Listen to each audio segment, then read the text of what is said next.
जादुई बाजार और इच्छाओं का रहस्य एक छोटे से शहर में एक रहस्यमयी बाजार लगता था जिसे इच्छाओं का बाजार कहा जाता था।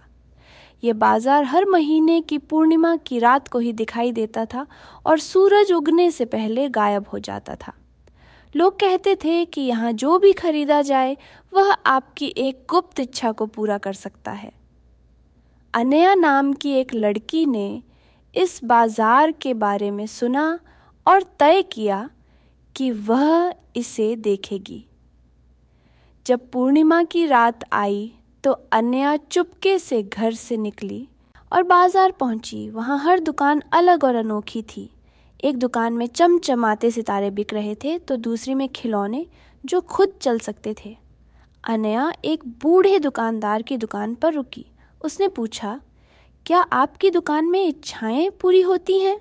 दुकानदार ने मुस्कुराते हुए एक जादुई दीपक निकाला और कहा, यह दीपक तुम्हारी सबसे गहरी इच्छा को पूरी करेगा, लेकिन ध्यान रखना, जो भी मांगा जाएगा उसकी कीमत चुकानी पड़ेगी। अनया ने दीपक खरीदा और घर लौट आई। उसने दीपक को रगड़ा और एक सुनहरी रोशनी के साथ एक जिन्न प्रकट हुआ। जिन्न ने कहा, बताओ तुम्हारी क्या इच्छा है? अनया ने कहा, मैं चाहती हूँ कि मेरे परिवार को कभी कोई तकलीफ न हो और हम हमेशा खुश रहें। जिन्न ने गहरी आवाज़ में कहा, तुम्हारी इच्छा पूरी हो सकती है, लेकिन इसकी कीमत तुम्हारी एक अनमोल चीज़ होगी। अनया ने सोचा और कहा, मेरे पास सबसे अनमोल चीज़ मेरा समय है। मैं अपना समय अपने परिवार के साथ बिताने के लिए तैयार हूँ। जिन्न मुस्कुराया और कहा, तुमने सही चुना। असली खुशी तुम्हारे अपनों के साथ समय बिताने में है।